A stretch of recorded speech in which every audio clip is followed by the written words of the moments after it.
Hello, everyone. Welcome to the pre-show of the Codex podcast. As usual, I'm your host, Sonny Kruger. I'm joined by my co-host today, Tim Morse and Dan Kelly. Hi. Hi. Hello. Hello. I was gonna say good to have you back, Dan. It is good to have you back. It's good for me to be back. Tim, good to see you. As usual. Yeah, last week I was out. I was sick. Yeah. But you and Sale did a great job carrying on with the show. Thank you. Of course, it's always good to have me back. That's right. The iron fist of comic books. Well, I have this on because Jamie wanted me to have eight reviews done by the start of September. So we got enough in the bank for when you guys come for Comic-Con. So I recorded 2 the other day, and then I'm going to review. I actually got this sitting here. Review the Iron Fist 50th anniversary special. Came out like 2 weeks ago, and I'm also going to do a review of Blood Hunt. The reviews I just recorded was I did a review of I thought I still had it sitting here. I don't. I did a review of the Jimmy Palmiotti Kickstarter that ended that I just got in the mail a couple weeks ago. And what was the other one I did a review of? That one comic that came out a little while ago by a group of people. Oh, here's the pages. Yeah. Probably. I don't know. But I'm also going. I was going to do a review of Blood Hunt, the Iron Fist book, and because Sonny requested it at the beginning of the year, I'm going to do a review of the full 1990s Guardians of the Galaxy series.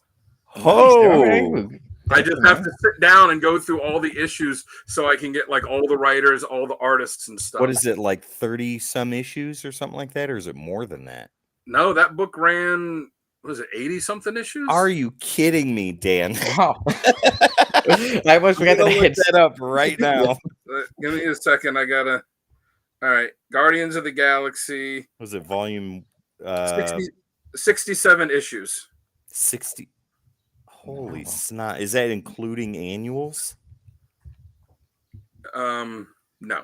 My lord. Well, I hope you enjoyed it. If you're gonna go through all of them, yeah. Well, wait a minute. No, I take it as 62 issues, and then they did their bullshit thing later on, and because it ended in 1995, and they did their BS thing in 2007, where they went back to the numbering for it, starting at 146. Wow. Because that was the first Guardians of the Galaxy series. That was volume 1. Interesting. I am very curious to watch that review of the entire run, ladies and gentlemen. That's insane. Because that was the first volume of Guardians of the Galaxy. Because before that, they hadn't starred in their own book. They were in. It was like Marvel Premiere. Yeah, it was. I think it was Marvel Premiere. They reprinted some of the stuff in Marvel Tales. They crossed. They showed up in the Avengers books for the Korvac saga.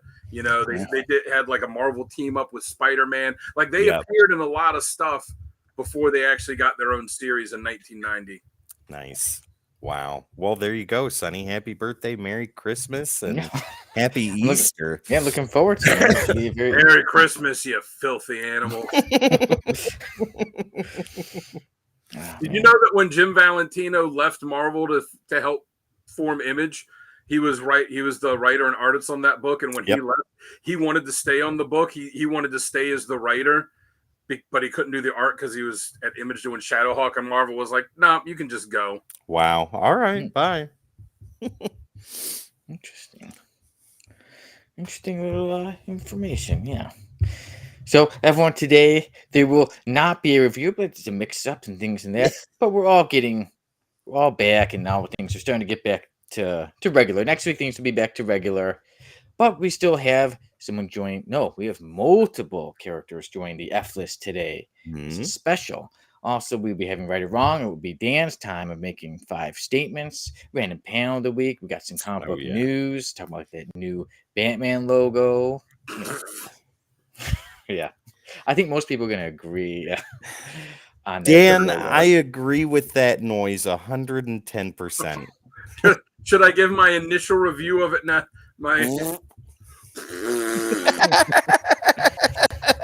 I think we're all pretty much with the Wow. together. It's a shaved off rectangle, ladies and gentlemen, with a couple of points, and that's about it. Well, how did you design the rectangle, or how did you design the check this out. It's Well, I amazing. took a rectangle and I put a couple toothpicks in it, and I was like, "Oh my god, perfect." It's mind blowing. People are gonna love this. It's Dark Knight. It's Dark Knight Rises taken to like the extreme." Yeah. And plus, it's like I looked at a Funko Pop, and they're like, "Giant head and tiny body, huh? What if we did giant body and tiny head?" Oh I my see God. Richard in the comments. Hello, Richard. Oh, hi. Yeah, we'll talk more about that later tonight. That's for sure. Yeah, so we got Batman's new logo. We got talking about Ultron. We're talking about a certain snack that a certain Martian really likes a lot. Ooh. Oh, I thought you were talking about Megan Fox. It's just common knowledge right there, you know. I just had her on the brain because my buddy kept texting me a bunch of stuff about Machine Gun Kelly earlier. Oh my God. Yeah. Looks like the dude from Little Nicky. I saw those memes about that, yeah. Yeah. Seeing that. No, it was the thing where he was on some podcast and he was like talking about his daughter. And like, I'll admit, I even told him, my buddy, I was like, it's like all the stuff he was saying was like, you know, about having a little girl was like wise and heartfelt. And I was like, whoever thought you'd get something so wise out of such a chode? He's like, he's a really good guy. He's really good with kids. I'm like, all right, that's all good and all. I was like, I just don't like his music. Right. But he seems, you know, he's telling me like he seems like a really good guy. So plus, you know, he dated Megan Fox. So yeah, he pulled it off. He's got his ways, you know. He pulled it off so she could pull it off. Oh my God. Ladies and gentlemen, when Gary's not here, Gary's still here. His soul, his spirit That's is right. around us. And also, we'll talk about I was on this station saying inappropriate. I was saying inappropriate things on this station long before Gary was on here. That is also true. Yeah, we got some news about Uncle Gary, but we'll be talking about that when we get to our works. Yeah. The world famous Uncle Gary. Yeah. At least in the DMV. There you go. In the metro area, ladies and gentlemen. I think someone's got a comment. And this is about Machine Gun Kelly, not It doesn't make up for his music. No, it most certainly does not. Apparently, he's a decent actor. I've only seen him in that Motley Crue movie, which he was good as Tommy Lee, even though the rest of the movie was not so good. Right. I enjoyed it. I enjoyed it. Maybe too. I like a lot of those rock movies. It's hard for me to not like them. I just don't like when they do these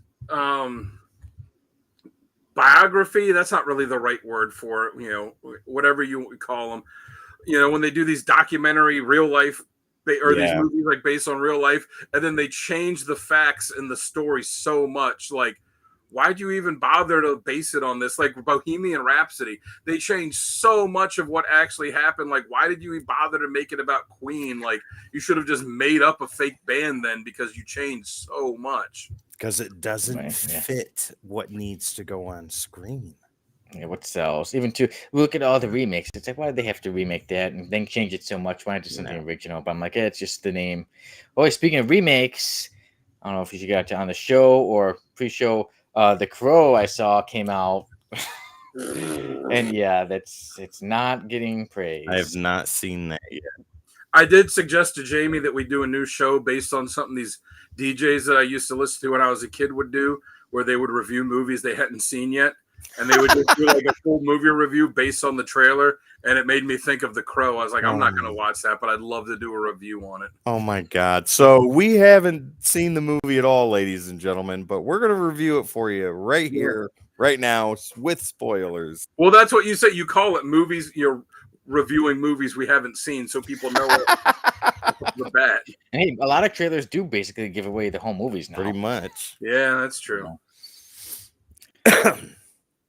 Let's see. There's another comment. What else we got on the docket, Sonny? Yeah, like I said, we were talking about our works. We got quite a bit. I do see there's a comment from Bougie. Says, like the Mothman prophecies. I think that was with the remakes. I did not realize. Oh yeah, no, the one with what is it, Kevin Costner? The original one is really good. Yeah, I haven't seen the remake. Don't they have that thing in is it Pennsylvania next month where people are like going to hunt Mothman Yeah. in the woods? Oh yeah, where the The bridge same weekend fell as and Baltimore everything. Comic Con. You know, when Which is why I guess the truth could come out why Sonny cannot be a Baltimore Comic Con. He will be in the woods of Pennsylvania hunting the Mothman. Mothman, they just found out about now. But speaking of things, you know, when Blood Hunt was first mentioned, I truly thought, like, wait, Blood Hunt? I thought it was a thing with all like vampire people meeting up, but then I found it was a comic event. I'm like, oh, that's still cool, but I thought it was a meetup of vampire people. There you go. Maybe they'll cover the Mothman thing in another round of Project Blue Book. That would be nice. I'd like to see that. That is a good indie comic series out there for anyone that hasn't been reading it. Or it's 2 miniseries put out by Dark Horse. Yep. Yeah, very, very good. If you like aliens like we know Tim does. The truth is out there, ladies and gentlemen. It was done in front of Congress, so it's real. There you go. Tim that goes out and wanders in fields waiting to be abducted. Oh no! I don't go that far. They can abduct other people. I just want to see him again. So there you go. Again. Oh yeah. Maybe sometime on After Dark, I'll tell you the stories of the UFOs I've seen. Pretty amazing stuff. I'm looking forward to it, Tim. Yeah. I'll give you I'll give you my mother-in-law's phone number and you guys can text back and forth your UFO stories. Dude. Well, here, I'll break it down for you real quick before we get started. So if anybody remembers in the early 90s in Michigan, like around the Muskegon, Ludington area, Traverse City. So this is Michigan, right? It's all on this side of the state. You can't abduct the willing. No, you certainly cannot. But at that time, God, how old was I? I think I was 14. There was this massive... that wasn't the early 90s, Tim. Come on. No, it was 2000 BC. But there was this massive wave of UFO sightings. And me and my stepdad, like my mom can corroborate this, my stepdad can corroborate this, my uncle who passed away cannot, but if he were alive, he could. And my brother Matt can corroborate too, because we all saw it. But it was a evening in the middle of the week. It was like 7 or 8 at night. It was dark. And hey, Survive Infinity, good to see you, man. Good to see you here. We're talking about UFOs. Tim is telling us about when little green men anal probed him. Yeah, exactly. When we should be talking about comics, but I'll make it quick. Yeah. So it was this weekday, and it was dark. And where we lived in Michigan, we lived in a small town called Baldwin, and right outside of the cabin that we lived in, there was this big, huge open field, and you had the woods behind us and a small pond, and all that stuff. And coming outside, I remember my stepdad yelling for us all to come out there. And we came out there, and off in the distance, they looked about this big in the sky, right? So they were there. I saw them, and it was 3 of them. They were orange on top and bottom with rotating red, blue, and green lights. Yeah, perfect time to come in. Red, blue, and green lights rotating. They were circular, and there were 3 of them, and they were moving around like this. That terrified the shit out of me when I was a kid. My old boss, when I was at the room store account for this company I worked for, Corey, was telling us one morning, he's like, "Oh, I saw these UFOs last night." I'm like, "Okay, yeah, you saw UFOs in Columbia, Maryland." He's like, "Yeah, man, yeah." And he's told us, he's like, "I was leaving the gym, and it was like Lifetime Fitness, and which is funny because he's a big old fat guy." But he's like, I was leaving the gym, and it was like 10:30 at night, and I saw them, and they were right above me in this. And he's telling us the story where like, yeah, sure, Reggie. So when he wasn't there, I took a picture of the aliens from The Simpsons. Oh my God. This thing, like memes before memes were really a thing, that said the infancy of the internet, where I said, I was like, I wrote on there, did you see us human? Because we saw you above the Lifetime Fitness in Columbia, Maryland at 10:38 last night. Oh my we are coming God. for you. Prepare your anus. And I left it on his computer. And he came back in the office. He saw that. He's like, oh man, F you guys. You don't believe me? You don't believe me? Man, that's bull. And he just started getting mad. Oh, That was good. but yeah, that's my UFO story. My story is that if there's an alien on this earth, it's probably me. Who knows? Are you guys ready to kick this off? Yes, we are. And I think it's perfect time for a little alien countdown. Oh, I like it.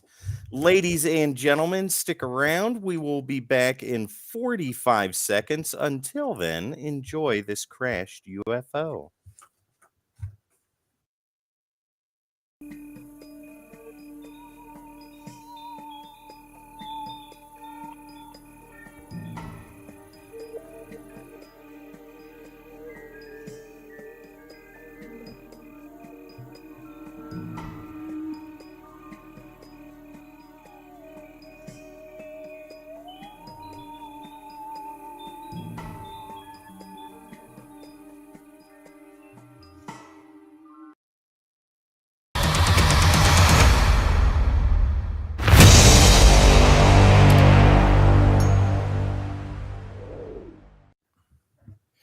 Hello, everyone. Welcome to another episode of the Code X podcast. As usual, I'm your host, Sonny Kruger. I'm joined by my co-host today, Tim Morse. Hello. And Dan Kelly. What's going on? Well, we had quite an interesting pre-show today where we were talking about aliens and unidentified flying objects, Tim getting abducted by them and them doing some stuff to him, and also we were talking about The Crow new movie and how it just came out, how it bombed. Last week I was gone. I was ready to do the episode, and then a few days before I got really sick, so I was out. But I did watch the episode, and Tim and Sal did a great job doing it and reviewing Spider-Man: The Death of Jane the Wolf. They got to do the F list with the Wicked Wall, and I got to see Sal become a cat. So if you didn't see that, check it out. You see Sal doing it better. Oh, but I don't know if anybody could do it better than Sal did. No, absolutely not. Sal's on vacation too, so he can't defend himself. Well, may he enjoy a good old vacation, and then he'll be back sometime soon to meow again. Thank you, Bougie. That is how I got my superpowers. Oh, Tim, I thought you were going to say no. No, I'll admit that 100%. My buddy that was messaging me the Machine Gun Kelly stuff, because he was sending me some trailers. I'm like, I'll watch them later. I'm getting ready to jump on the show. He's like, cool. I'm like, yeah, come check it out. Jump in the chat. He just messaged me, like, laughed my ass off. You reffed me. That's funny. I'm like, of course, you're my boy, Blue. Come on. Yes, like it was a good fun pre-show today. Mm-hmm. And before the show, there was a bit of a mix-up. Early in the week, we were talking about we're going to review this. What about this one? But no, that one. No, we're looking at that one. Basically, there's no review today. Yeah, no. That's because Sonny put strict limits on what we were allowed to recommend. I'm like, I need a little bit of time. Just let me get a little bit. Also, I will tell you the one thing I was thinking about that I actually had pulled out was, again, another thin one, which we already did that though. Oh, you did Batman Holy Terror? Yeah. Yep. Oh. Per your recommendation. Oh, yeah. All right. That was a while ago then. Yeah. About a year ago. It got good reviews though. Got good ratings all around. The Norm Brayfogle art is fantastic. Mm-hmm. Yeah. And also too, I did have time. A friend of mine said, "Hey, will you check out my script?" So I said, "I will get to that script," and I read the whole thing. And when I get to it, I say I'll give it my undivided attention. I won't speed through it. I'll let my mind go, and I'm a slow reader. So I was like, let's just stick to something short. And then Tim had picked out Gotham by Gaslight. And then I looked and I'm like, that's over 200 pages, Tim. I was ready to scream at you. And then today Tim pulls out, it's very small. So I was looking at, what is it, Tim? God, it's like what did I say? 5 pages. You saw the collected edition that has like 3 stories in it. Tim, Sonny said you pulled it out and it was very small. Well, at exactly first, are you guys doing when you are not on the podcast? wouldn't they like to know? Oh, just stuff we can't even talk. That's after dark talk. That's right. Maybe too risque for After Dark. Oh yeah, but we do got stuff going on today, Mhm. and we have the F list, and this time it's not just one character joining; it's a whole team joining the F yeah. list, and they're a happy team. Some might say we got the random panel of the week. FBHIJ list. We got Dan will be doing the 5 statements today in right or wrong. Mhm. About our works, quite a bit of stuff going on. Somebody who's not here today is becoming pretty famous, but we'll get on to Ooh. that later. And of course, we shall start the show off with comic book news.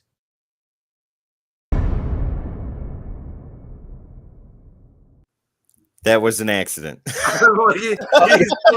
News. Done. I was moving my finger, and the pressure on the laptop was like, "Yeah, we're going now." No, wait. Okay, never mind. Sonny tried to have a dramatic pause. And Sonny was like, "I'm gonna have the say sir in there." And Tim's like, "Nope, we're going now." I was ready to say, I was ready to do like a very epic, like the rundown, and then Oh my Tim's- god! Tim I said, just Roller! I don't have it today, ladies and gentlemen.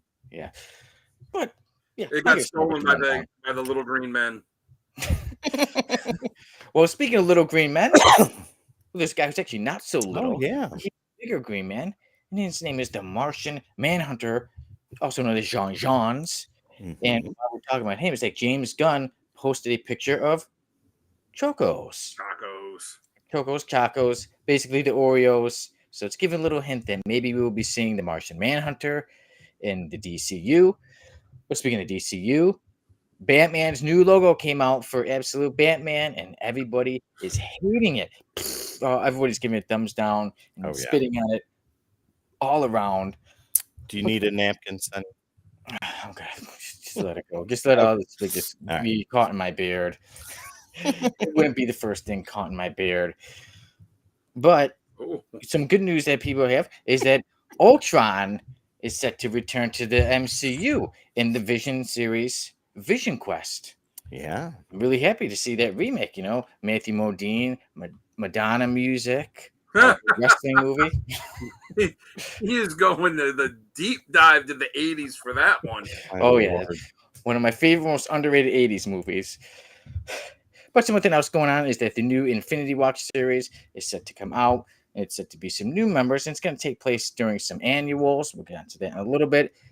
But speaking of like Marvel, Disney has been fined for the death of J.C. Spike Osorio, who passed away in February on set of Wonder Man. And the family they sued, they got so far $36,000. Wow. I mean, that's probably not even enough to cover the funeral. Nope. Yeah, no kidding. I mean, because usually when there's like wrongful deaths and things like that, it's somebody gets like millions, but they say now 1,000. If I remember right, that is what the studio was fined. I think they were fined twice. Yep, 18,000, 18,000. Yeah, for a total of 36,000. That I don't think goes to the family.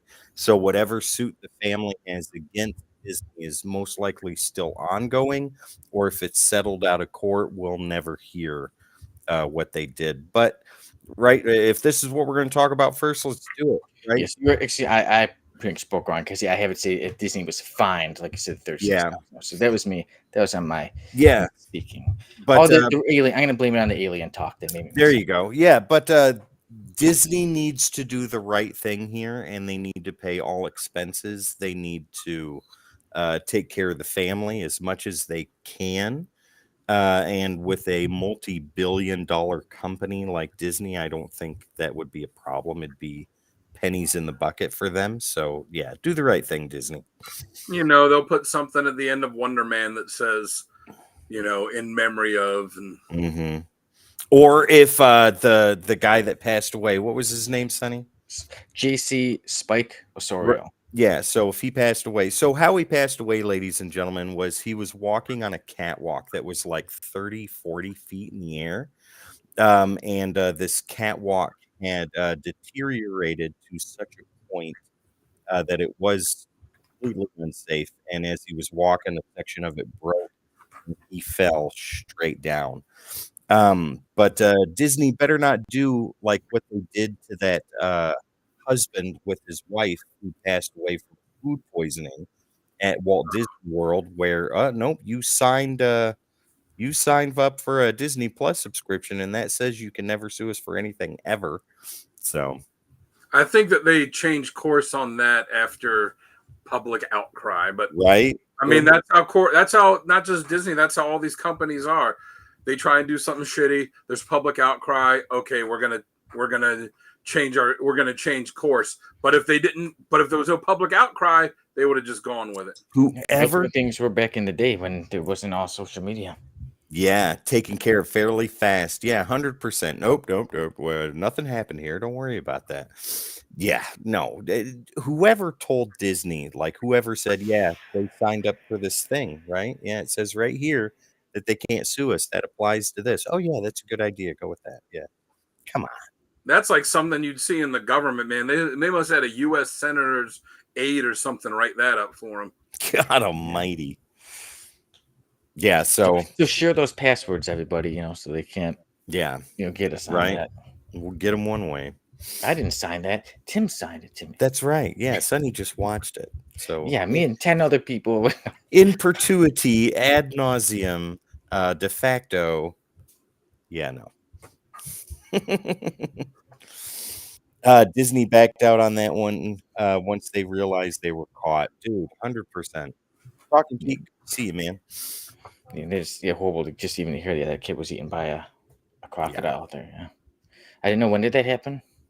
Oh, probably years ago. Okay. Yeah. But hey, let's talk about Chocos for a second. Yeah, who loves Oreos more than the Martian Manhunter, right? Right.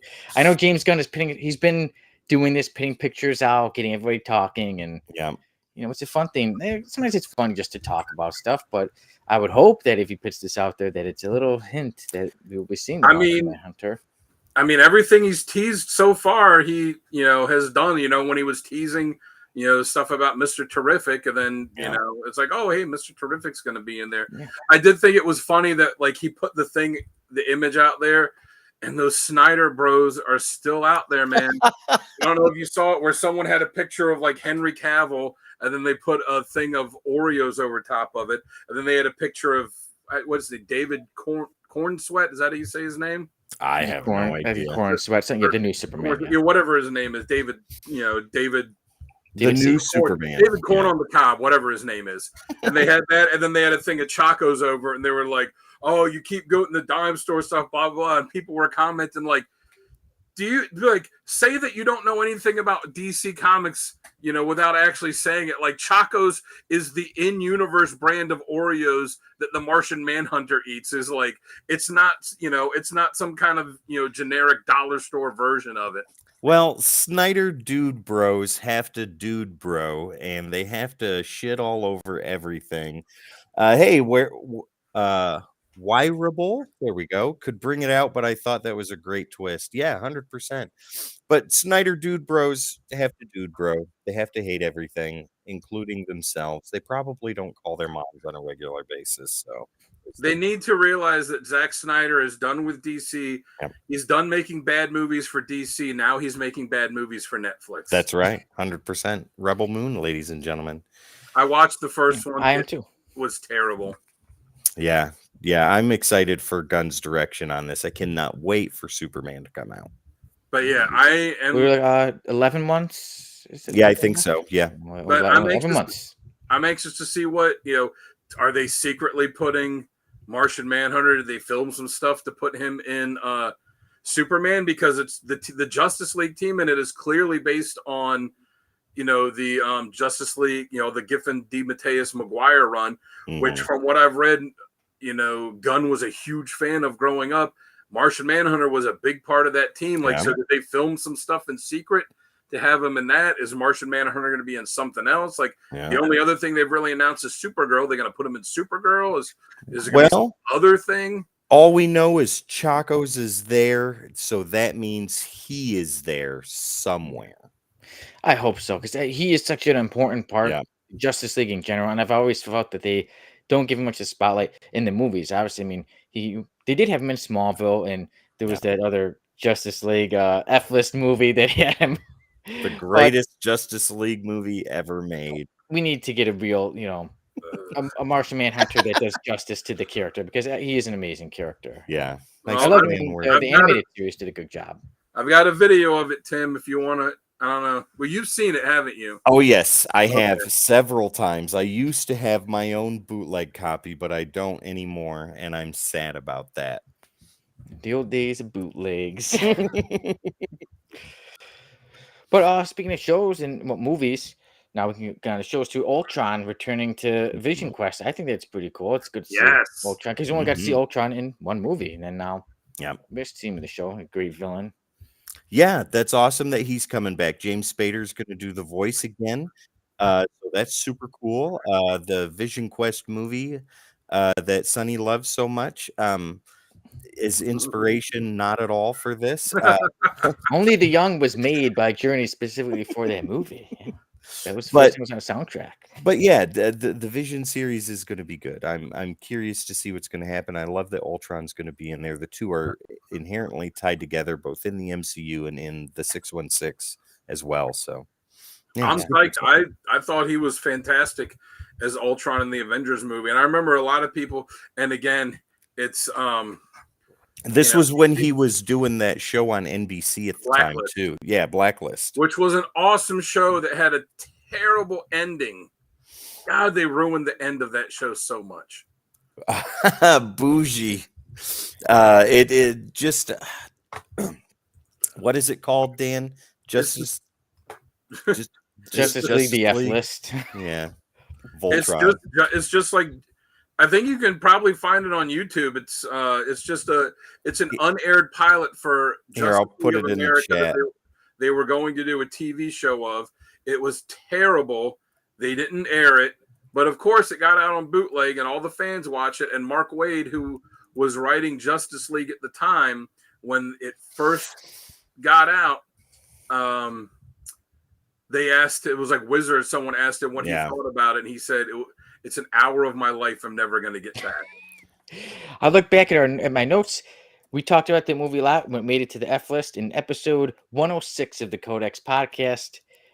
That Justice League made it to the F list. So I love how the one woman I just called her Becky, and she's like in her regular clothes. Yeah.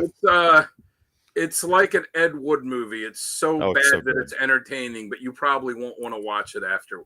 You probably won't want to watch it a second time. If you like B movies or C or D list movies, this is for you. If you want to see Fat John Jones and you want to see a homeless, out of work Flash, Yep. and an overweight Adam, Yep. and it's And a Guy Gardner, Hal Jordan. Yeah. And a villain that's apparently just got the weather dominator from G.I. Joe. Yeah. It's amazing. It's the guy from RoboCop. Yes. Yeah. And the So guy that wonderful. played Green Lantern was from Band of Brothers, where he played a badass. Wyverble says, me not being a huge superhero person growing up, I'm uneducated. Well, you're in the right place, dude. I know there is DC and Marvel. Is Deadpool considered Marvel, even though he's always been on his own? Where does Watchmen play in this? Okay, so Deadpool is in the main continuity 616 as far as the movies go. With Deadpool and Wolverine, he has since been inducted into the MCU proper. As far as Watchmen goes, Dan, you want to take that?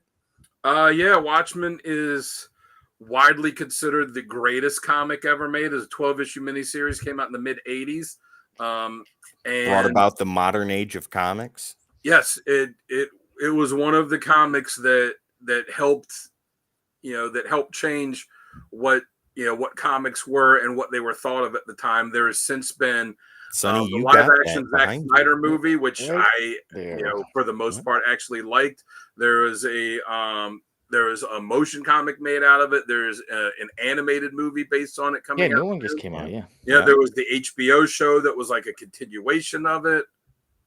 Yeah, I thought it was good. I liked that they were willing to go do their own thing. yeah. But, Give points for taking a risk, But I Yeah. was going to say about getting back to the Avengers thing with James Spader. Like, I thought he was fantastic as Ultron. I remember a lot of people, and as they are comic fans are wont to do, because we're all a bunch of whiny little bitches at times.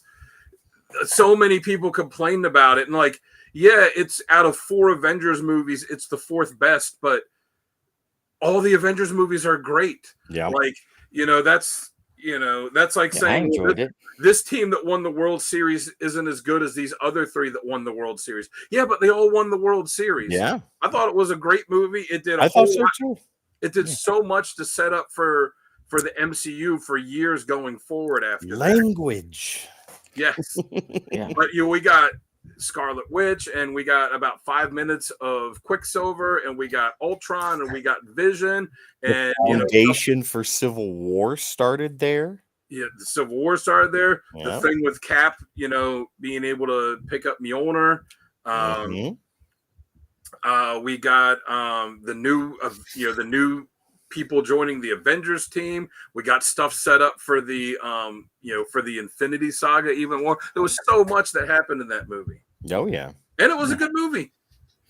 Yeah, so that's it. I would be interested to see Vision Quest.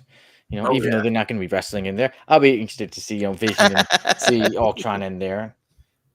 Should we go at it? This is Jason Dan, and your language is good for me. He's my buddy. I've known him for almost 30 years. We Nice. used to be in a I'll say band in quotations, because I think we practiced. I think we had as many practices as we'd had shows. But yeah, right on. He's the one who was messaging me about Machine Gun Kelly. Oh my God, That's the greatest dad in the world, but he does the worst music and dresses abysmal. But he's got Megan Fox, though. But he got Megan Fox, and we didn't. So there you go. Yeah, he pulls it off. Yep. Or does he? Stole Megan Fox from the 90210 guy. Way to go, dude. Let's talk about Infinity Watch and how no one is excited for it. Yeah, there's Canceled talk of it. 10 issues. There's annuals it's going to be a part of, but yeah, it's going to be part of, like they said. Like it's been doing that. Wolverine, Hulk, Spider-Man. Yeah. I have zero desire for the new Infinity Watch series. I'm not going to pick it up. I'm not going to read it. I got much stuff on my plate already, and these are a bunch of characters that I have less than passing interest about. Other people may like it. That's cool. If you enjoy it, go for it. I will pass. It's cool that they're I'm going to go back to read the old ones. Yeah. It's cool that they're bringing Phil Coulson back in it. I don't necessarily like that they're introducing a 7th Infinity Stone. Like, it's so much of that's done in the comics. Hey, this stuff is really cool. Let's add more to it. Like, let's take something that's really cool and make it less special. Yep. That's what's going to be work.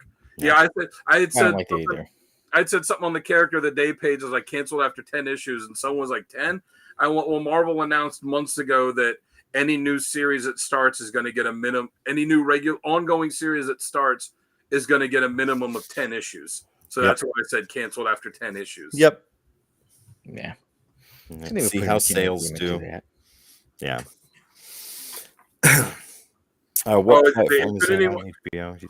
Oh, well, the Infinity Watch thing is a comic. The Vision Quest is going to be on Disney Plus. Yep. Or you can just buy the DVD.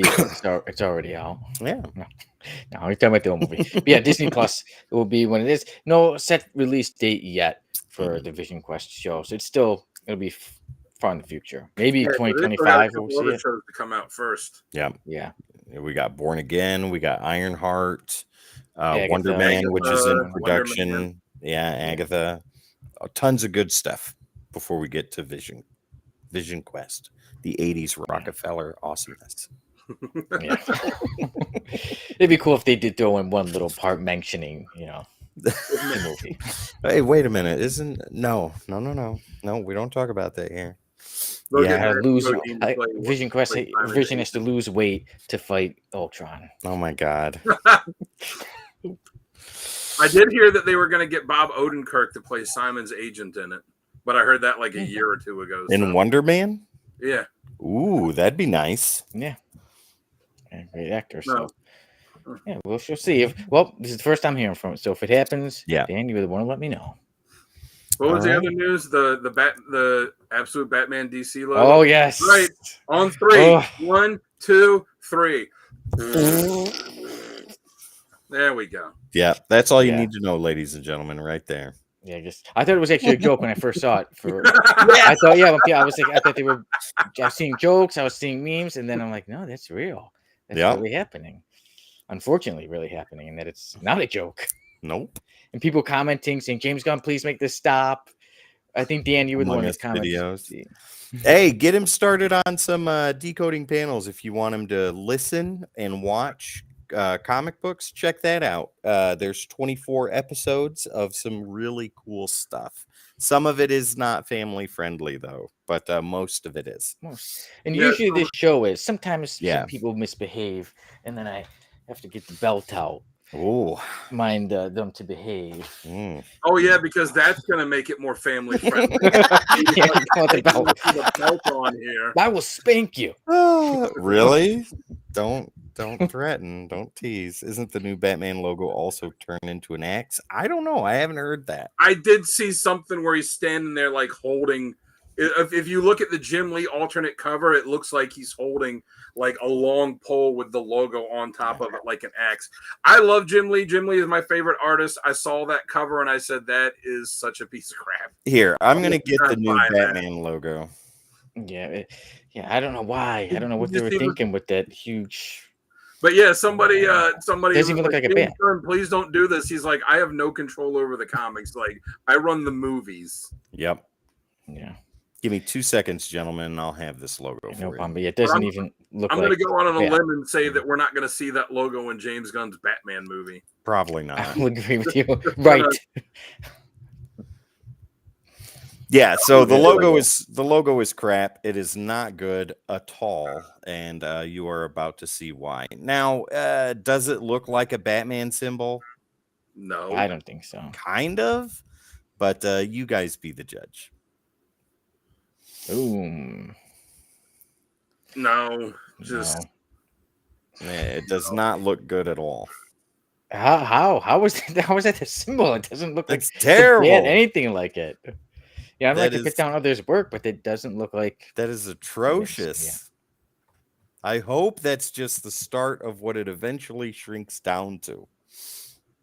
Yeah. It's just bad. And if you showed the whole design of like the whole Batman design, like I said, it's terrible. No, it's a shit logo. Yeah.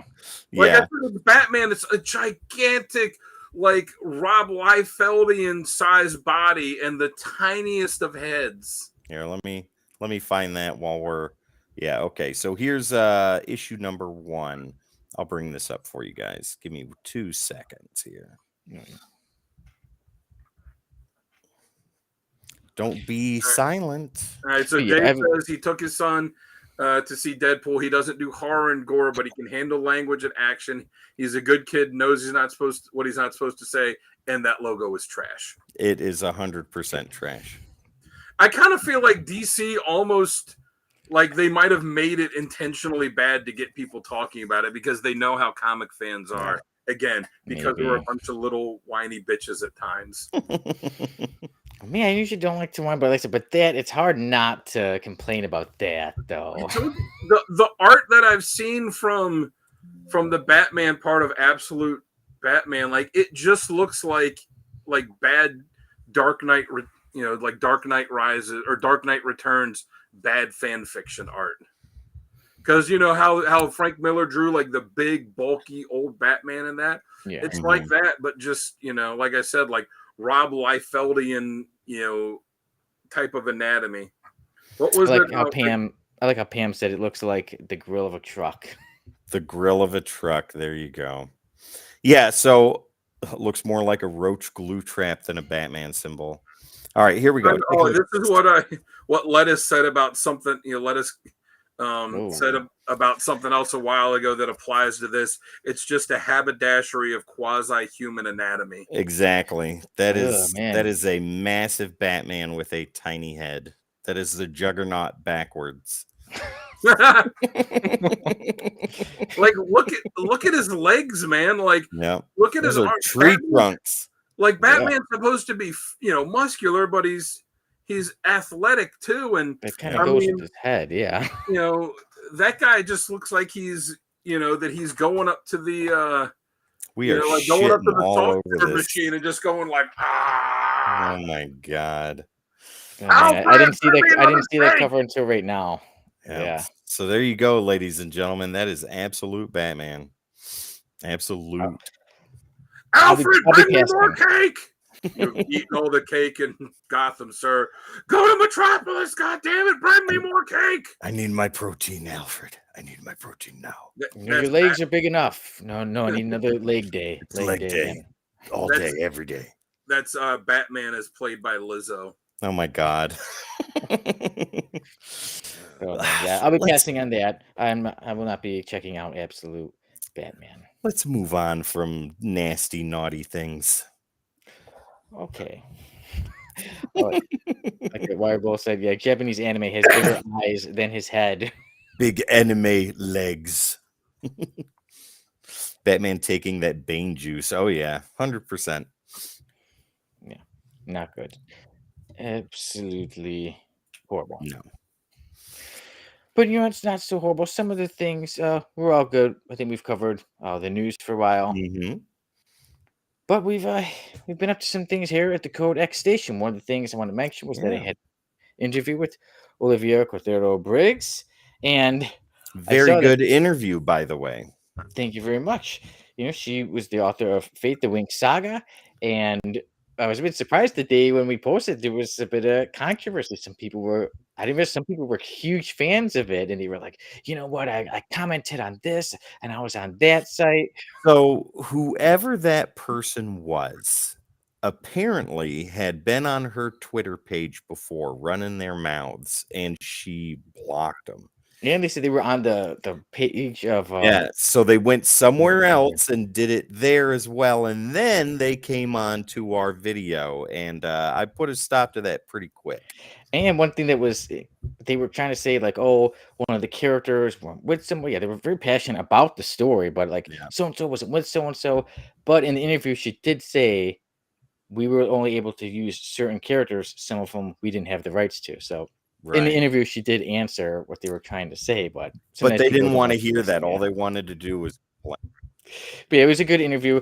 She was really nice and really easy to talk with. But yeah, I thought that was pretty interesting getting stuff going. Yeah, we got more interviews coming up. With the Codex Station. Mm-hmm. And speaking of comments, you guys, I do some other stuff too, and Son the Writer on TikTok. And in one of my videos, I made a real nice video. It's some nice humor about what we, how we talk to our phones, and it advertises, the algorithm advertises what we say. Like if we said like double D size bras. Oh, that one was something. Funny. That video was really funny. You do make some really funny videos on there, man. I laugh out loud. Well, thank you very much. I got a comment on there, and someone called me a deviant. Ooh. And I looked at who that person was, and it was my mother. Mom. Yes, I saw it. I was like, deviant. Mom. But yeah, so I'm making a TikTok right now. Gosh. So yeah, I did see that. But also I've been up to my writing, and I'm also Son the Writer on Wattpad, and I released my story, 1900 Detective, on there. It's a short story about a detective in the year 1900 finding a killer. So that's what I've been up to. And I said, I'm always here on the Codex Station, but there's some big news. Somebody else who's usually with us every week, Uncle Gary, the Ric Flair comic books, was on the news. Yeah. That's right. There was a news segment on Uncle Gary on WTOP News on the Mad About Town segment. It's just over 3 minutes, I think, or just under 3 minutes. But go there to their YouTube page and watch that. It is unreal. It's amazing, and there's a lot of awesome stuff in there in 3 minutes. You guys will not be disappointed. Very proud of Gary. Very happy as well. That Codex got a shout out in there too.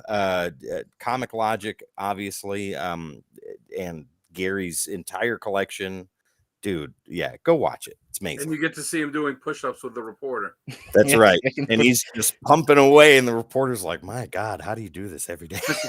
Yeah, but it was terrific to see Uncle Gary on there, and he Yeah. did a great job representing the Codex station. So yeah, Yeah. check that out. Yeah, Right there. Type that in on YouTube. Go check it out. Yeah, just go on Google. For anyone that doesn't know, WTOP is one of the local news outlets in the area that me, Sal, and Gary we all live at. It's in an outlet in Virginia. So the what is referred to locally as the DMV, which stands for DC, Maryland, Virginia. It's a it's a local news thing there. And what it was is they showed up to Comic Logic for Free Comic Book Day, and they were doing the story on that. And then they were talking to people, and then they were talking to Gary, and they were like, "Hey, we should come do a segment at your place." And he's like, "Okay." And that was it. Yeah. nice. Yeah. So go check it out, ladies and gentlemen. Yeah, great and quick too, like about 3 minutes. Yeah. It's 3 minutes 30 seconds if I remember right. Yeah. Well worth the watch. It's a news segment. Mommy's Little Deviant. Oh, Sonny. That's gonna be the name of Sonny's new band. Shh. You know what, Sonny? Don't give people ideas; they'll steal it from me. You know what? That'd be a good name for a story there, Sonny. Mommy's Little Deviant. Yeah, on Wattpad, all my stories, I try to be serious. I say Jake, I need to.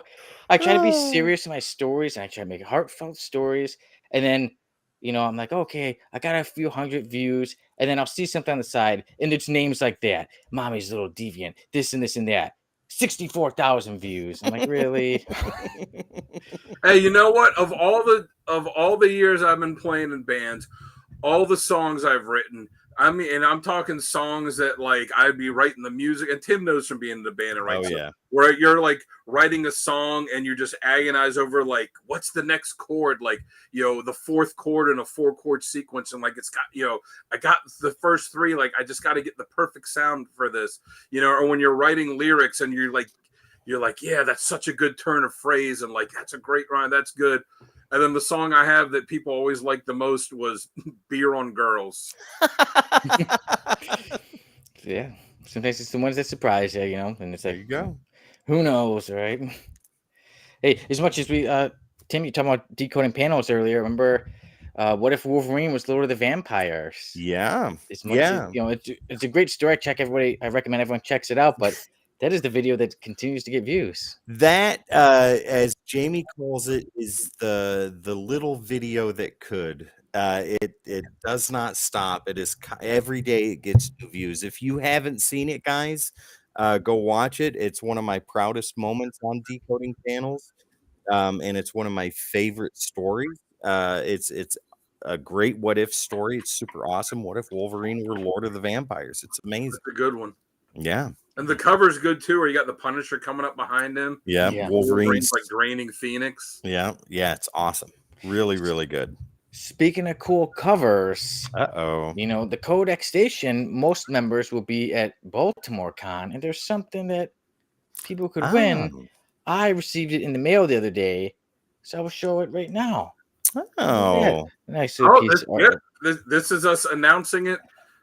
So anybody that comes by our booth at Baltimore Comic Con, we're going to have free merch that you can get if you sign up. And then we're going to have this sketch cover that I did to auction off. And all of us at Codex are going to sign it. Sonny has had it for 2 days, I noticed, and has not signed it yet. I wanted to show it. And then so I will sign it today. I will send it to Wes tomorrow. And then Wes will give it to Tim, who will bring it with him down here. I want to say, truly check it out. And also, too, as nice as it looks here, it looks even better in person. I'll see it. So check this out. Yeah, like I said, you have a chance to win it.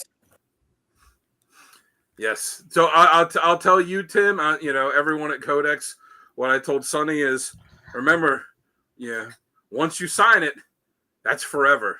So whatever you want to sign, whatever you want to write on there, I'd suggest testing it out on a piece of paper before you actually do it on there.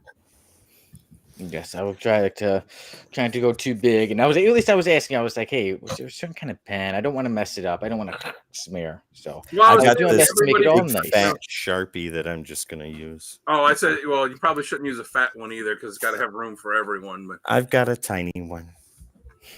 I know we established that in the pre-show. Thank you, Bougie.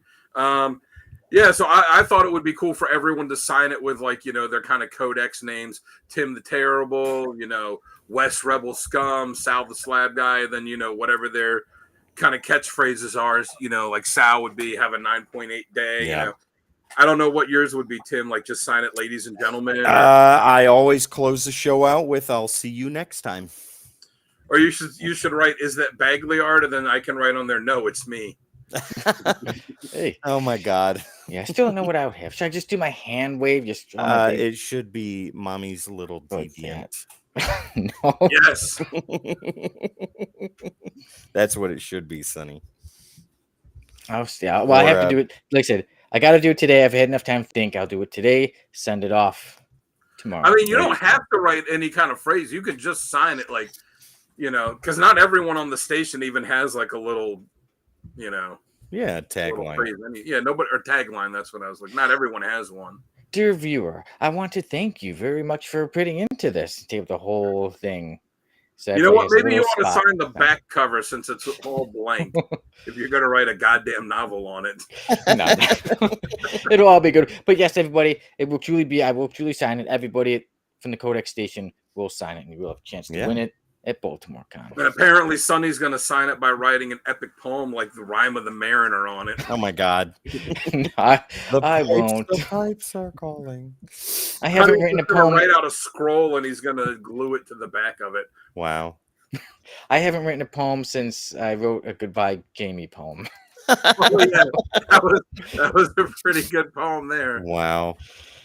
Yeah. All Good, right. good old times. But yes, so we've been up to a lot, and Tim has one more thing, right? Yeah. Dan, comic character of the week. This is kind of a big deal. What on the docket for tomorrow? Finally, we're doing the character that I picked about 2 months ago at this point. Yeah. The Rocketeer is a character that I have, loved since I was a kid. I think like a lot of people, I was introduced to him through the Disney movie, which I still rank as one of the best comic adaptation movies of all time. Every time I hear the first couple notes of that theme from it, like it just, oh man, I just love it. And I'm very excited to do that. And Jamie's out, Sal's on vacation, so it's going to be me and Uncle Gary, and we'll be joined by special guest, the mighty Mike Harbor. That's right. The three of us will be doing the episode on the Rocketeer, which is a character that we all love, and I'm looking forward to it. It ought to be a lot of fun. Yeah, it'll be a blast. Watching it. Yeah, because sometimes too, I love it when we get characters we all know and we love. So to like, oh, I love that story too. Oh, I love that cover too. And sometimes I like to hear about two characters that I'm not too familiar with. Like I'm not too familiar with the Rocketeer, or before when there was Grimjack, and then, so I could learn a lot about it. Sunny's signature 7 years ago. Oh well, yeah. So it all be now. Sal's at the beach, so he's not gonna be able to do the episode. Though he said he might be in the chat, but we do have his recommended reading and do have his top cover. Yeah, Jay, oh god, it's such a good movie. It's on Disney Plus now, so I'll sit there and rewatch it like every few months. I'll pop it on and watch it. I think I just watched it a month ago. Dan, you and I were talking about that. And I have the DVD. I have the DVD too. Yeah. I mean, that movie, like I said, it's so well done. The cast is perfect. The music, like everything. It's just such a great movie. And yes, it's not exactly like the comic. It combines elements of all the Dave Stevens books. Yeah. It still makes some changes, but it's still like, it's the perfect way that you can do an adaptation of something where it's not an exact adaptation, but it's faithful and true to the material. Yeah, 100%. I wish that we could just play the theme, like that we could play the theme on the on the episode. All right. You can all play it in your heads. I'll have to watch it, and then I can let it play in my head. And then the character I picked to do after that for next time, it's my pick. I picked Adam Strange, and then I was like, oh, I guess I'm just going to pick a bunch of white guys with rocket packs. Cool characters, though. We all have our fetishes, Dan, you know. Right? Maybe it's wish fulfillment because I wish I had a rocket pack. There you go. One day you can dream on, you know. Yeah, me and Steven Tyler. But everybody, 100% right, Bougie. Yeah. nice. Everyone's Sale's not here, so as usual, when he's not here, I will take the lead on Variant Insanity.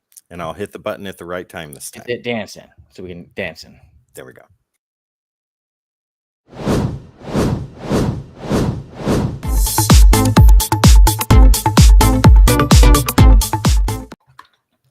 Love it. Love it. It needs to be longer, so I can get. See, I was saying that he may be working on getting it longer. Sonny, you want to put the 4 minute- picture up for this? You know how to do it, or you want me to? You're gonna have to do it. All right. So I can't guess then. Yeah. So, would anybody who's not Tim Morse like to guess what comic book this week has the most variants? Hmm. Dun, dun, dun, dun, dun. The weight of the world is on your shoulders, Dan. Chat, you can chime in on this too. Yes. Guys. What do Well, you so think has the most variance this week? If the weight of the world is on my shoulders, then we are all doomed. I'm trying to think what's coming out this week. I'm gonna guess the number though. Dun, dun. He's counting down, Dan. 4 seconds. 3. Oh, that 0 Hour book comes out this week, right? I'm gonna guess 0 Wow. Hour. 0 hour. 0, and Bushi says G.I. Joe. Okay. And my second guess, if it's not 0 Hour, I would guess the new Moon Knight book that comes out. The story this week with the most variants is Something is Killing the Children, issue number 40. Oh, There you okay. go. I'm gonna call 40 variants on this one. I'm going to say 23. This week, Something is Killing the Children, issue number 40, has the most variants with 15. Wow. 40A to 40O. That is too many. Yeah, even it's low compared to the other variant Insanity, but actually we still think 15 is still quite a bit. But I guess because the other is in the 30s and the Ninja Turtles one, you know, it was over 100, and then the others are 30. 15 doesn't seem like that high. How bad is it that we're in a comic age where you're like, oh, the book that has the most variants this week only has 15, and you're like, oh, it only has that many, and you're still like, it's 15 variants for a comic that has no significant. I mean, other than the fact that it's a good book, like, you know, unless Erica Slaughter gets her head chopped off in it or something, like, there's no significance to it. There's no death or first appearance or whatever. She might get shot. Maybe that would be a bold move. Great name for a book. MGK write that. Hell yeah. They keep talking about they're going to do a Netflix show of it, so we'll see. Yeah, I've been hearing about that for a long time. It would be nice if it did go through. I'd like to see it. But if anything, since it is horror, either they would have been announcing it for this October, or that means at least next October. Yeah. Maybe it'll surprise you. You know, maybe in May or June, suddenly there's Somebody's Killing the Children. You know, like all this horror, all this. I don't want to get too off topic, but all this stuff. It seems these horror themed stuff are not coming out in October. Alien just came out this month. Beetlejuice comes out next month. Oh, looking forward to that. Nosferatu comes out on Christmas. Wow. But nothing really in October. Wow. That isn't. Maybe that's when they should have released The Crow, just so that they could have gotten, 2 or 3 more people to go see it. Because of Halloween. You said 2 or 3 more people, yeah. But we get Agatha all along. Next month through October. So. Yeah, that's the thing. Yeah. Whoa. We know we're all excited. We're gonna show that nobody's gonna care about because they should have done it 2 years ago when people actually cared. We had the strike. Couldn't do it then.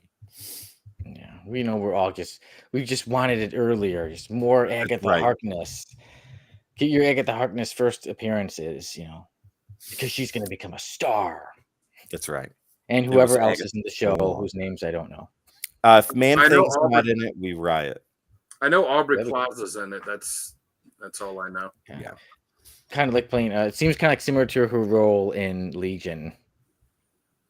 I didn't know she was in Legion. I never watched all of that. She had a big part Yeah, in it. she was. That was a weird show. Oh yeah, it was really out of this world. Yeah. Yeah. Oh, they are. I grew up watching the Beetlejuice cartoon. That was like a Very complete good deviation from the movie, but still, it was fun. All right. Dan, you are the guest today, and you know what? It is your time. This is your week. We've all done our 5 statements, and now it is your turn. All right, I gotta type them into my notes section on my phone. I just gotta pull them up. Now remember, chat, you guys participate in this too, like we did last week. For each number 1 through 5, give your right or wrong, and just put 1, 2, 3, 4, or 5. We know which one you're talking about. All right. Please participate along with us. All right, 5 statements. Are you ready? Right. Statement number 1. We will never get a good Crisis on Infinite Earths adaptation. Wrong. Wrong. All right. Statement number 2. 1986 was the, what does it say? Yeah, I remember what one is. Oh, yeah. You'll say you wrote it, not me. I don't know what it says. All right. Statement number 2. 1986 was the greatest year in modern comics. Wrong.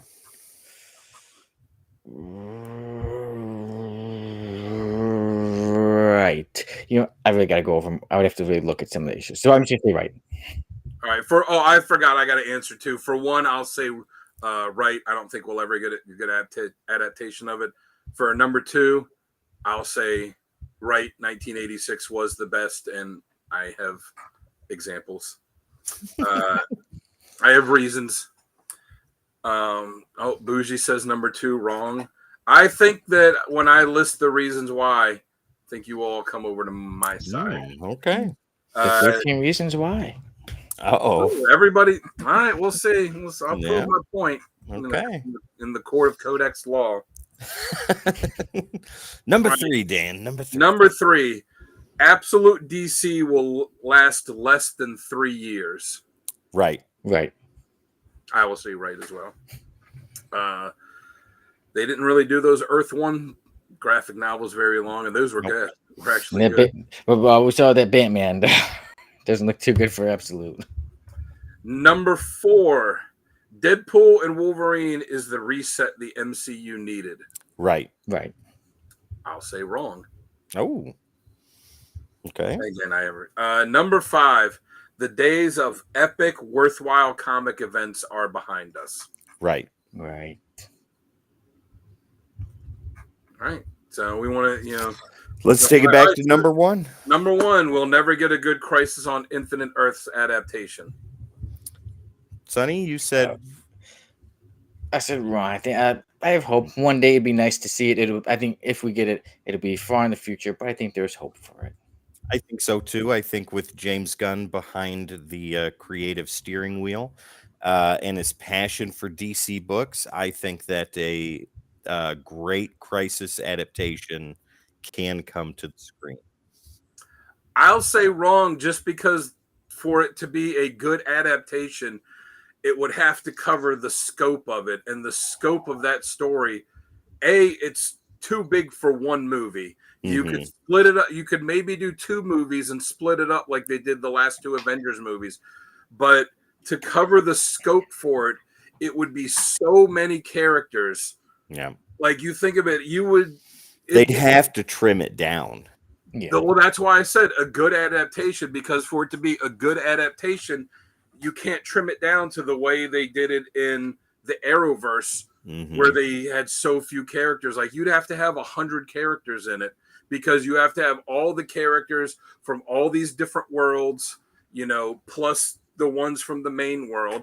You have to have, you know, you have to have a whole lot of stuff already established, you know, for it to have any kind of meaning. So, like, the only way to do it, I think, would be to have at least 10 years worth of movies and TV shows that all tie together with a huge cast of characters to draw from, and then introduce all these other characters. And, you know, in the comics, they're not having to explain who Blue Beetle is, Right. or who Lady Quark is, or all these characters from all these different things. Casual movie goers aren't going to know who they are, so they're going to have to explain that. I just think it's too large. I think the story is too large in scope to ever make a good adaptation of it, unless you just did. Appreciate is a good comment. I see. Well, animated might be the ideal way to make it. Got to have faith for the adaptation. Yeah, but with the animated one that they have out now is complete garbage. It is not good. That's what I've heard. I've watched the two that are out currently, and it is atrocious. Like, it's cool seeing all the different animated universes and stuff, but the story is not good. Yeah, I think the only way that you could do a good adaptation is to do an animated movie, or I know they broke the new one up into like 3 parts. Yeah. It would have to be super long, and it would have to be something that was made solely for the fans. Like, you know, like, all right, if you're casuals, like, we're not going to explain all these different characters. This is for the people that have read it already. Yeah, and they're not going to do something like that because it's too niche. Yeah. So for those it'd be reasons, nice if they did, to say, hey, you want to know about them? Go read about them. Yeah. So for those reasons, I think it's too large in scope to get a good adaptation. They've already tried it multiple times in multiple forms. All right. What was the next one? Was it the reason 1986? Was it about? All right. 1986 is the greatest year in modern comics, and I'll start off by giving you my reasoning. In 1986, we got Watchmen, Dark Knight Returns, the second half of Squadron Supreme, the second half of Crisis on Infinite Earths, Superman, Batman, and Wonder Woman were all rebooted after Crisis in forms that people loved. You know, Wonder Woman got the got the George Perez book. John Byrne was on Superman. They did Batman Year One. We got Wally West as the Flash. X Factor launched, which was the third X-Men book, which officially made X-Men, you know, like a franchise, because before that it was the 2 books. We got the Mutant Massacre storyline, which is one of the greatest X-Men storylines ever. The Punisher got his first series, that 5-issue miniseries. We got Daredevil Born Again. Dark Horse Comics launched in 1986, and we got new characters introduced that year: Amanda Waller, John Walker, U.S. Agent, Booster Gold, Eddie Brock, Apocalypse, and the Marvel portrait covers that 25th anniversary, 25th anniversary of Marvel that took me so long to complete, but I did it. Yeah. So that is why I say that 1986 is the greatest single year in modern comics. And I did say right, so I was with you, Dan. I can take that, but I think as great as that year was, and the amount of stuff that came out, if that is the greatest, if that is the pinnacle, I am okay with that. But I think a year or an era that comes pretty darn close to that is when Marvel did Civil War. That had fans divided. All the titles were great. Their Marvel was running full steam ahead at that point, and DC was doing awesome too. 52 came out around that time. You had Infinite Crisis that came out. Lots of good stuff during that time period. Well, but it's not a time period; it's a single year. Well, then that's why I said the greatest. I didn't say the time period. I said the greatest single year because there was, because time period. So if you go to, the 90s, you got Image, you got you've got the independent comics boom. You've got, like you said, a little bit later on in the 2000s. You've got a period of years where Jeff Johns was essentially in charge of DC, and they were firing on all cylinders. Civil War, we had Age of Apocalypse, but again, that was all like a span of time, not just one single year. Well, what year had one bad day, one more day?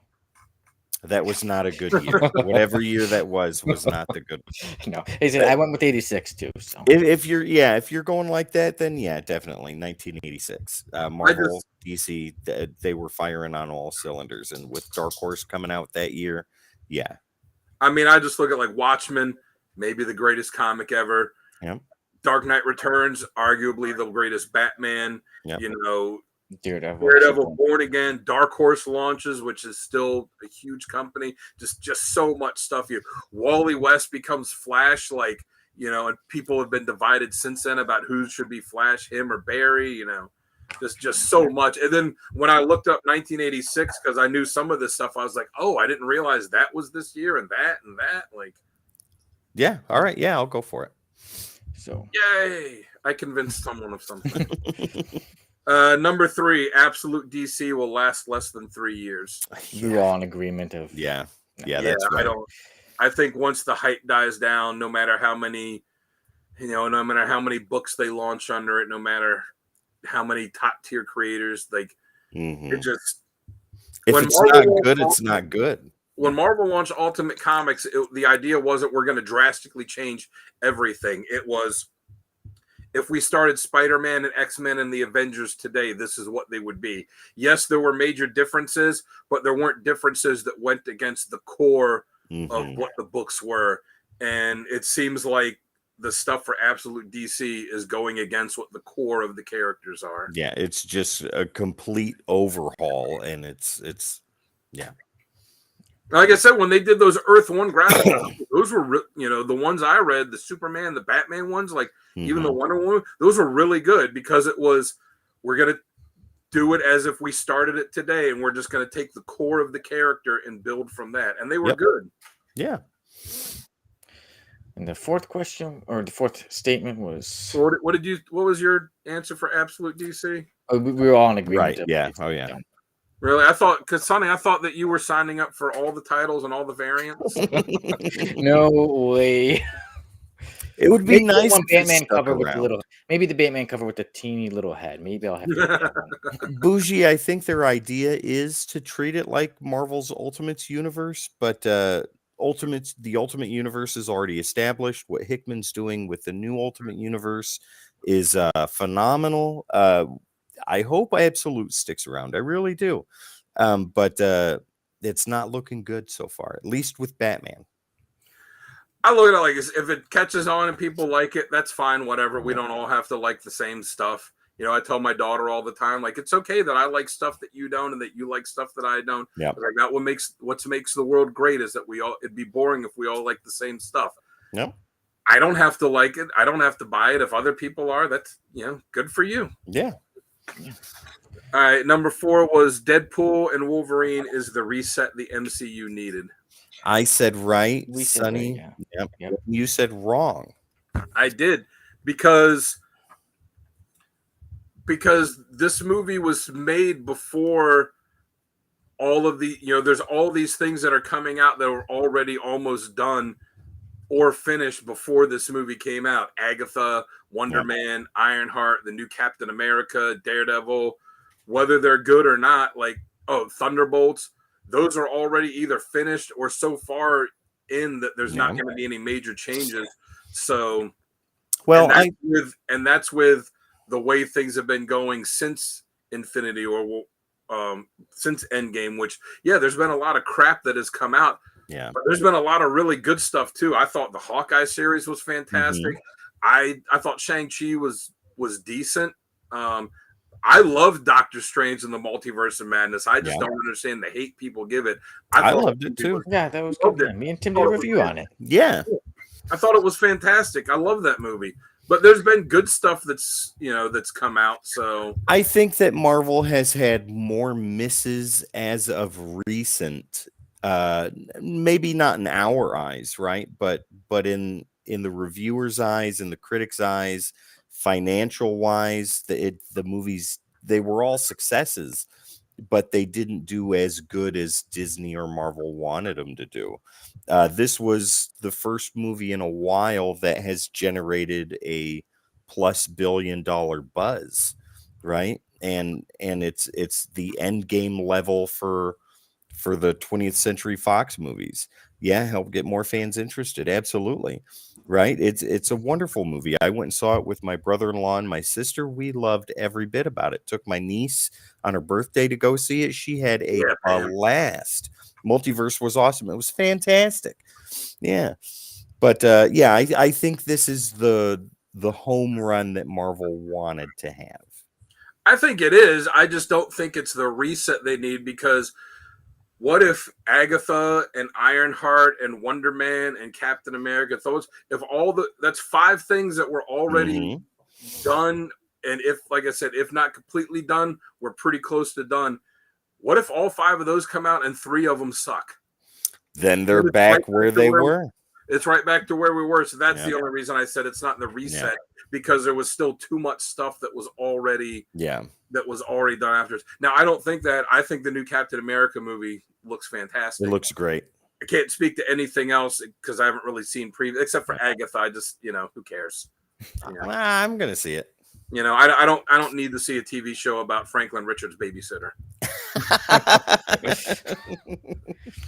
But yeah. So I think it's the home run they need. We can't really garner like what the other shows and or movies are going to do. But Dan, you're right. If there's 3 fails in a row, then they're right back to where they started, or where they left off. Anyways, I like how you put that Franklin Richards babysitter. Yeah. Well, I mean, maybe it's a reset in the sense of how they look at things. I know Kevin Feige said that, it's that Deadpool and Wolverine is. It's like an 8 out of 10 on the level of importance. Yeah, he said like if Endgame, it was like if Infinity War and Endgame was a 10, and I forget what other movie he named was a 9, like then Deadpool and Wolverine is an 8 as far as the importance going forward, which it's cool. And they've, like I said, they've started releasing all these cut scenes from it too. So they got one of Gambit where spoilers for anyone who hasn't seen it. It's been out for a month, but one where it looks like he's going to go back to his home, and they got one of Peter sitting there with Kid Pool and with Head Pool, and a couple little things here or there. So, all right, and then the last one, or maybe it'll give old fans a shot of juice for new movies and stop complaining about them before they come out. Maybe I don't know. I mean, even people are complaining about this movie. The guy I talked to at the shop I go to is like, "Yeah, I give it a 7 out of 10." I'm like, okay. And he was like, I mean, it was fun, but he kind of started nitpicking stuff. I'm like, dude, we got Wolverine, and not just in the yellow costume. We got Age of Apocalypse. We got the Burn costume. We got Patch. Yeah. A comic accurate height Wolverine. Yeah. Check out Tim and Wes's review on it. Yeah. We got so many cameos. We got so much cool stuff from it. We got Wolverine. What did he say when he put the mask on? He's like, it only took 20 effing years. Yeah. So all these people that complain about it, I'm like, you know what, man, like the story wasn't great, or this, like, dude, they all can't be Agatha, Yeah, exactly. They all can't be Agatha every time. Yeah. Like, you know what, man, not every movie that comes out, is going to be All Quiet on the Western Front. Like, not every movie is Citizen Kane. It's just a fun movie. Good movie, yeah. All right, the final statement was, the days of epic, worthwhile comic events are behind us. Yes, that is right. I unfortunately think so. I mean, hey, I hope we're proven wrong. It'd be nice to have some incredible stories, but I think the best ones are behind. But death is meaningless. The the major stories, the summer blockbusters in comics, have no direct influence on what happens later in the year to the following years. Dan, what was the last big one that had major effects on the MCU as a whole? What I know there was one after Civil War that did, but I mean, like, there was Civil War II that kind of sucked, but they Yeah. had that led into Immortal Hulk when Hawkeye killed Hulk, and like War Machine died for about 2 minutes, and yeah, there But was. they weren't that big, like huge events though. yeah, yeah. I mean, for the last ones I can remember that were, and it's not just having the. I mean that like had lasting impact. Like Yeah, it's Civil not War that, still like, has lasting impact. but like ones that were actually good too was, I mean, Flashpoint blew up the DC universe, Yeah, and not in a good way, and that still has a lasting effect. yeah. They've never been able to fix that, but before that, DC had like Countdown and 52 and Infinite Crisis. Like those were big, epic events that were really good. Yeah. And those are the last ones that I can remember. But before we had Age of Apocalypse and Crisis on Infinite Earths and Age of Apocalypse changed all X-Men titles for 6 months.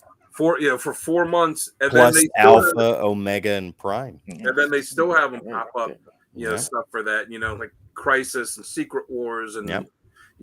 And all those. It's been so long since we've had anything like that. Now it's just, like, all right, throw something together so we can have a big event. So that was the last big Marvel event, I think, that had any lasting impact, which was Secret Wars, because that was the destruction of the Ultimates universe. Yeah. Yeah. Yeah, and brought Miles into 616. And the Maker. Yeah. Yeah. So, and I honestly, I didn't even like that I didn't like that book that much. I remember reading when it's coming out, I was like, this is so boring. Because of you, Sonny. Thanks. I like the original Secret Wars from the I did, yeah. That's on my bedside reading list right now. I think I'm on issue 3. Oh, it's so good. Yeah. Enjoy it again. Yeah. Oh, the original Secret Wars is on my bedside reading list right now, but the new Secret Wars I have over there, I've read that twice since I got it from you. Just don't read Secret Wars 2. No. It's not good. Not unless you want to see the Beyonder and Disco Beyonder. Yeah, like 70s bell-bottom pants. Yeah, very different. Yeah, 2 is way different from the original. Yeah. They killed all of the New Mutants and then brought them back as like just. I mean, it led into a good story in the New Mutants book, but damn, you got to kill all of them. All right. All right, then that brings us to some of that stuff. When they kill off, really good characters, it makes me sick. Oh. So that brings us to a random panel of the week. Let me find it here. There it is. Right there. Look at this. Nope, that's the wrong one. Where is it? Quite a funny They one. all look so tiny. And there it is right there. It's right next to it, of course. Boom, there we go. And Spider-Man's sick, and the doctor tells me it's the flu, and Spider-Man says, the flu? And the guy says, well, it wasn't an ingrown toenail. Oh. Yeah. If you've had me toenail, I was thinking, I was like that in the bed Oh yeah, those suck. last week. Yeah, I was like that in bed last week, but not at the doctor's though. I don't have insurance. I can't go to the doctor's. So I was just me in my bed in my Spider-Man outfit. No. I was not in the Spider-Man outfit, but yeah, there's Spider-Man, and as you see, when Spider-Man gets the flu, he goes to the doctor's and he stays in his Spider-Man outfit. It's really, the worst Peter Parker visit could have just in went. years. Why didn't he just go as Peter Parker? I mean, does Spider-Man have health insurance through the Avengers? How's he paying for that for that doctor's visit? I mean, Has anybody that's gone to the emergency, or the minute clinic or emergency room before? That ain't free. Nope. maybe Jake Jonah Jameson doesn't give out insurance. Yeah, so. He is a freelancer, so Yeah. Well, he can't use Peter's insurance because then everybody would know that Peter is Spider-Man. We just had the flu. I mean, just as Peter was like, "Hey, I'm not feeling good," but hey, the good old comic. You could tell it was a good classic, old one. nice, awesome artwork. The flu. What? No! Not again. Being I'll sick go out and doesn't fight help. Hydra Man for a while. Yeah. Wow. Haven't seen anything with Hydra Man in a while. He's Yeah. around. I'm sure he's in some water pipe somewhere. Sewers, Yeah. He's in a swimming pool in Tampa Bay right now, copping a feel. There you go. Yeah. Typical, right? And like Vuce Typical says, Hydra Man. MJ can pay for it. Yeah, perfect. Done. Well, she could if Marvel would allow them to be together. No, Goddamn nobody Zeb wants Wells to and do Dan that Slott anymore. editorial. Yeah, none of the new Marvel doesn't want them together. They want to keep breaking them up in like a bunch of different Spider-Man stories. Yeah. They'll get it together one day. Including one of Tim's favorite stories. Don't get me started. Dogs are already getting upset. They know what the you're gonna dogs say. they're like, don't get Tim upset. Don't mention that. I just love the when you did that Spider-Man review and you're like, the writing gets an effing 0. It was terrible. Horrible. Ladies and gentlemen. Yeah. So Spider-Man has brought Tim to some of his happiest times, but also some of his most angry times. But speaking I of wish Zeb happy, Wells was going to be at Baltimore Comic Con. I'd get him to sign my spoiler variant, Amazing Spider-Man, and say, I love destroying people's childhoods. there might be a Zeb fight. Wells. Yeah, there might be a fight there then. I'd love Be it. like, can you please sign this for me? I am miserable, so I want to make Spider-Man miserable too. Zeb Wells. I'll look right at him and be like, buddy, I got divorced too. You didn't see me right. Destroy 80 years worth of legacy. Tim named his dog Zeb. No, I love my dogs. I wouldn't do that to him. Tim would roll up to Zeb Wells' booth with a picture of his ex-wife, like a promo photo of her from SNL. Be like, can you sign this too for me, please? Oh, man. Poor Zeb Wells, but not really. F that dude. All right, Anyways. so I'll bring up something that will make you a little more happy, and that is the F list. There we go.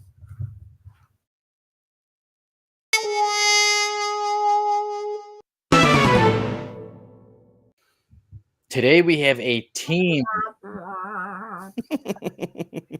Is the Happy Campers. So let me see. It's not this one, ladies and gentlemen, but it's which one do we want to start with? This one right here. We're a professional outfit here. Oh, there they are. One does math to break free of handcuffs. All 4 of them. Yeah, that's a lot of math going on right there. And you look at that. Look at this guy over here. Apparently, I can throw money at my problems as he shoots pennies out of his wrist. Oh my god! I kind of like that superpower. Shit. You get a lot of pennies. He shoots pennies. Oh my lord! These guys. Do they what they call their names? Yeah, look at it in the back. The heavyset black guy name is Girth. The white guy's name is on the streak. The Asian man says, I'll be the calculator. And the Jewish man says, and I'll be known as the almighty dollar. Oh, my Lord. That's racist. And look at that. Look at old Girth. Albert? Oh, yeah, I feel my power in my belly. And as he hits the guys with his belly, like you said, he says, he. I know, yeah. If that isn't copying the hey. Fat Halpert. Jim Halpert. As he uses his belly. Did Bill Cosby write this? This is one of my guys. This is maybe one of the greatest lines in American literature. When we got streak running, and NFL Super Pro says, "Huh? He's traveling so fast, air friction is burning his clothes off." Oh my god! Yeah, that's some great writing for you. And there we go. There's the calculator. As he runs at these guys, he yells math at them. Wow! And then kicks them. At least when Johnny Quick does it, it's cool. He's got a little equation that gives him super speed. But my lord, this is his clothes off. Terrible. Oh jeez, please no. Yeah. Who would like to take a guess about this team, the Happy Campers? Oh my lord! I'll take a shot at it. You, please. Somebody else is there with them, NFL Super Pro, so you know where they came from. All right, so I'm the Happy Campers. I'm going to say that they were 4 co-workers that decided to go to that were all football fans, and they decided to go see training camp of their favorite local football team. And while they were at training camp, watch Low key awesome. Wow. As they say, if you could reach one person, and while they were at training camp, they just they saw that there was a tailgate going on, and they all accidentally ate some irradiated bratwursts that gave them superpowers based on their ethnicity stereotypes. Oh my God.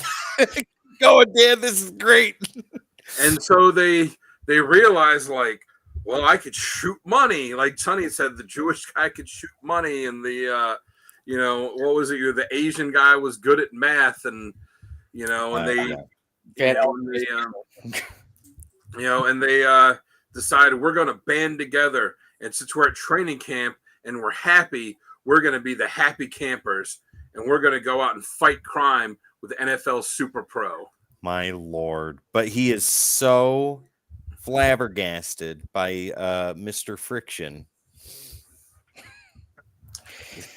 And then at the end of the issue, they all died. Oh, Because Dan. it turned out that the irradiated bratwurst they ate, while it gave them superpowers, it also doused them with lethal amounts of radiation. My Lord. They all died. In loving memory. Yes. The happy campers. Oh, guys, it's even worse. Okay, so the happy campers. I have to show some of the pictures. Tim, would you show the guy with the money? Yes. Money, There money, he money, is. money, money. That is the almighty dollar, whose real name is J. Pennington Pennypacker. Of course it That is. was My stupid. God. Let's go on to the next, Tim. Which one? Well, here, we'll just do this. Okay, guy. and there we go. There was the girth, Tubby Walsh. Tubby Walsh. Come on. He was going to be heavy. Tubby Walsh. And the calculator. There he is. The calculator, Kwong K. And then finally, there was the fast one. Whose clothes are burning off. The streak, Frank Moody. Wow, just a regular dude. He's Regular just name. regular. He likes to jog.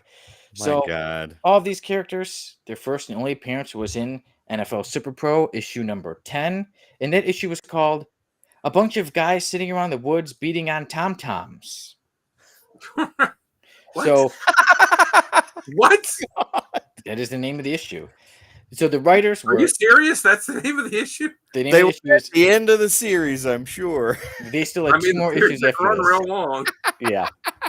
And there, so the writer was Buzz Dixon, penciler was Jose Dalbo, the inkers were Mike DiCarlo and Don Hudson, the colorist was Marie Javins, and the letterer was Janice Chang, and the editor was David Wall. Oh my God. And they all died from eating irradiated bratwurst at the end of the issue. My Lord. So here's what it was. Yeah, it truly was called A Bunch of Guys Sitting Around in the Woods Beating on Tom-Toms. Was the name of the issue. So it was the NFL Super Pro. so effing stupid. Yes. Don't you get the impression that Marvel was like, oh, NFL is going to give us money to make a comic? Okay. And they're just like sitting around like, what kind of whacked out shit can we put in this that we can get away with? How about this? Before you go any further, just based off of the information we have right now, this is way worse than any character or characters that have been on the F list so far. I mean, they're appearing in the book of another guy that's already on the F list. Yes. So far deep into the F list that he's one of the characters used on the title card of the F list. That guy right there. There he is. NFL Super Pro. My God. So what happens in the issue is NFL, Phil, NFL Super Pro was told he's going to go to a camp about de-stressing, and relaxing. So that's where he meets the old happy campers. So there's a villain who cares what his name is, and he's like, okay, we're all going to sit around as they ride their tom-toms, hence the name, and they're about, okay, we can teach you about manliness and de-stressing. Well, eventually, it's a bad guy, right? He captures all those other happy campers. He somehow knows not to touch. Oh yeah, because NFL Super Pro is famous, so he doesn't touch Right. him. But they kidnap all the happy campers, and they say, okay, we're gonna create some super powered beings. So that's when they give them the powers of basically stereotypes, even though they don't say it. They just randomly happen to get all these stereotypical powers. They break free. NFL Super Pro fights them. All those pictures, as you can see, happen. I'll you know, happily bring him back up. Jay Pennington, Penny Packer, shoots his pennies. Yes, and that is it. He doesn't shoot much. He shoots pennies. So there you go. The one. There's the streak running. There's the girth using his belly because he felt the power in his belly. And then, of course, the calculator has to yell math as he fights. They defeat I'll the zap villains. that little twerp. No, you won't. Here's the root equation of the findings of the black hole in Sagittarius A. You guys ever watch the cartoon on that used to be on Adult Swim called Minority Team? I don't. Say that again. Remember hearing it. It's called Minority Team. The animation style was done in the style of those old 50s or 60s Marvel cartoons. Oh my god! Those 60s Marvel cartoons where it was the Jack Kirby kind of we're just gonna kind of have the picture move along and then have the mouth move. I don't remember. Was it something like this? Yes, it was where every person that was on the team was a minority, and their superpower was based on the stereotypes of their minority. Well, we may have found their inspiration. And it's stuff it's so bad I don't even want to mention the characters or what their powers were on the show here. But you got to look it up and watch it. It's so funny. It's so inappropriately bad. And then the team that they fought was the White Shadow. And one of the villains on the White Shadow was a guy called Racist Frankenstein. Oh my god. I will have to check that out. This probably not, Sonny. It's probably terrible. Like I said, well, maybe I will have to give myself a few days because I was refreshing with the Happy Campers. But yes, the Happy Campers in NFL Super Pro defeat the bad guy, and then they say, "Hey, we could maybe we'll join you, NFL Super Pro." And then his buddy's like, "Yeah, that sounds good." And NFL Super Pro, he hits his head and says, "What did I do to deserve this?" And then it ends, and then we never see the Happy Campers again. My lord, thank God. Yeah. Until they cast them in the MCU, and then everyone will be running out to get this issue. Everywhere. They get their own shows. Each of them get their own spin-off shows, too. 100%. All right, you heard it here first. Future key. You gotta get the key. NFL Super Pro issue number 10 with the Happy Sold. Campers. Bougie, first in line.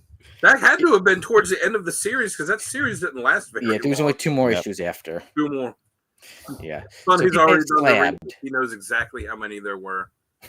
I had to do my research. I had to see if this team, because this is their first appearance, I had to see if they were in any more, and they were not. This is the one and only appearance of the Happy Campers. And I think we can all agree that the almighty dollar, the streak, the calculator, and the girth will probably always remain in the F list with their buddy, the NFL Super Pro. Yes, 100%. Farther down even. Yeah, they idolize NFL Super Pro. One even mentioned, oh my gosh, is that Phil Grayson or whatever his name? Yeah. So yeah, don't be a fan, dude. Just relax. Yeah. So now, so now NFL Super Pro has fans in the F list. My God, you're making us all look bad, calculator. Just hey, Jay Pennington, Penny Packer, just throw some pennies at him. Throw some money at it. We'll be all right. He's gonna have to shoot. We have a guest. Hello. Hello. Say hi. No. Come on. Hi. Okay. That'll have to do for now. That's our cue, Sonny. That's our cue. Yes, it's time for us to wrap this show up. As usual, I'll let Tim take care of all the bad stuff. But first, I'll just get to say we're on all the socials. Yeah, Sonny, we do have something, right? What is it? What do we want to give people? We have socials, and we want to give them to you at the Codex Station.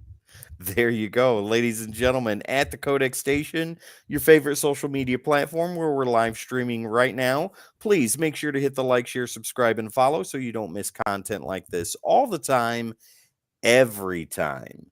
And also, ladies and gentlemen, head over to thecodexstation.com for all your Codex needs. Get some merch, meet the team, and so much more. Once again, thecodexstation.com, ladies and gentlemen. And Dan, if you wouldn't mind, let everybody know where they can find you when you're not doing Codex stuff.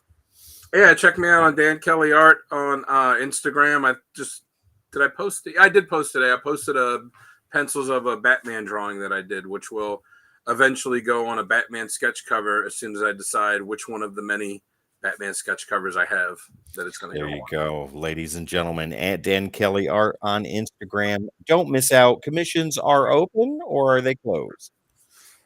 They're open, but if you request something that I really don't want to draw, I'm just going to say no. Well, there you go. Request Swamp Thing. Or Man Thing. Yeah. Yeah, those ones turned out pretty good. Yeah, they did. I know they take a long time. Yeah, all right.